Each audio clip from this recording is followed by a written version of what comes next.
নমস্কার, আমি Ritam. Future of প্ল্যান্টসে তোমাদের সকলকে স্বাগত জানাই। তো আজকে না, প্রথমে আমার আগে ইন্ট্রোটা বলি। আমি হাওড়া জেলায় শ্যামপুর থানায় বাস করি। হাওড়া জেলার শ্যামপুর থানা তোমরা বললে হাওড়া জেলাটা চিনবে, শ্যামপুর থানাটা নাও চিনতে পারো।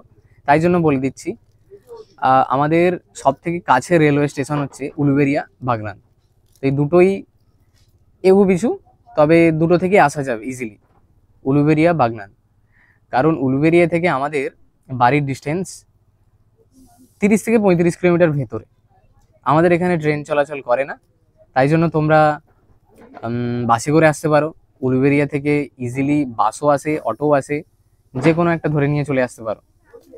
তো আজকে যে টপিকটা আমি বলবো সেটা হচ্ছে একটা দারুণ অর্কিড, যে অর্কিডটা দুর্দান্ত ফুল হয়। আর অর্কিডের গাছটাও আমি দেখাবো, যেই গাছটা আমি এখনো মাউন্ট করিনি। যেই গাছটা কেমন হয় আমি সেই জিনিসটাও বলবো। আমি গাছটা প্রথমে দেখাই। এই গাছটার নাম হচ্ছে ডেনড্রোবিয়াম ক্রাইসোটক্সম। দুর্দান্ত ফুল হয়, অসাধারণ, মন ছুঁয়ে যাওয়ার মতো ফুল, তোমরা দেখলে বুঝতে পারবে। তো প্রথমে আমি গাছটা সম্পর্কে আলোচনা করি।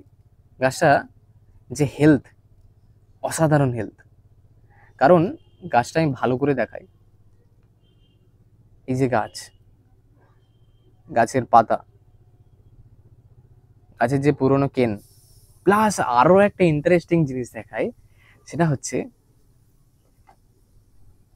এটা কি, তোমরা কেউ বলতে পারবে এটা কি বেরিয়েছে? এটা ফুল এসেছিল, তো এটাতে ফুল এসেছিল, এটাতে ফুল এসেছিল, এটাতে ফুল এসেছিল, এটাতে ফুল এসেছিল, আর এটাতেও ফুল এসেছিল। কারণ কি? কারণ ফুল যখন আসে তখন এই পাতাগুলো সব ঝরে যায়।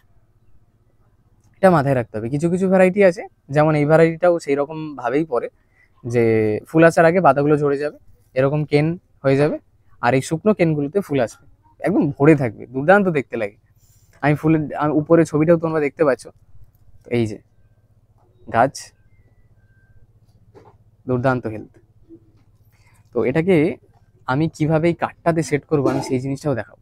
কোন দিক থেকে, এই দিক থেকে সেট করলে বেটার হবে না এই দিক থেকে সেট করলে বেটার হবে, সেই জিনিসটা আজকে আমি খুব ভালোভাবে বোঝাবো। তোমরা শেষ পর্যন্ত দেখতে থাকো, দারুণ লাগবে, তোমরা অনেক কিছু শিখতে পারবে।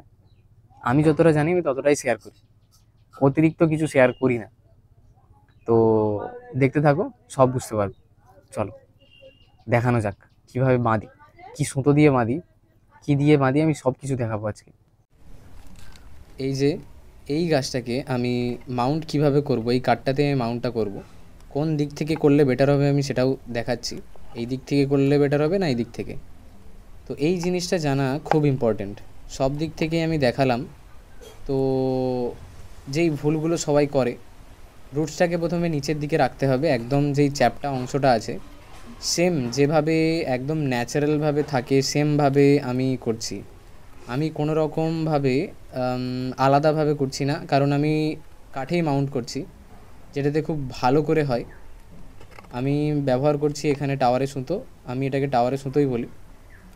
তো যেই চ্যাপটা অংশটা ছিল শেকড়, আর গাছের যে মেন যে নতুন কেনটা বেরিয়েছে মোটা অংশটা ওপরের দিকে, তো সেইটাকে আমি একদম ওপরের ডাইরেকশানে রাখার চেষ্টা করেছি, আর বাদবাকিগুলোকে নিচের দিকে, মানে নর্মালি আমি সমস্ত মেন যে ডগগুলোকে ওপরের দিকে রাখারই চেষ্টা করেছি।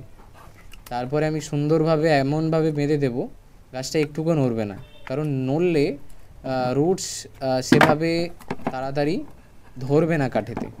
সেই জন্যই ভালো করে আমি বেঁধে দিলাম, টাইট করে বেঁধে দিলাম, সেফভাবে বেঁধে দিলাম, গাছ একটুকু নড়বে না এতে। তারপরে এই তারটায় আমি সব জায়গায় ব্যবহার করি। এই তারটা সবাই জানে, এই তারটা যে রোদ জল বৃষ্টি খেলেও কিচ্ছু হবে না, কারণ আমি বহু বছর ধরে এই তারটা ইউজ করছি।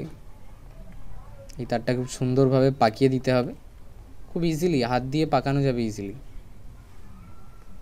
তো আমার গাছ রেডি। তো কেমন লাগলো আমাকে অবশ্যই জানাবে। চলো এটাকে টাঙিয়ে রাখা যাক। তো তোমরা অবশ্যই জানাবে যে গাছটা কেমন লাগলো তোমাদের।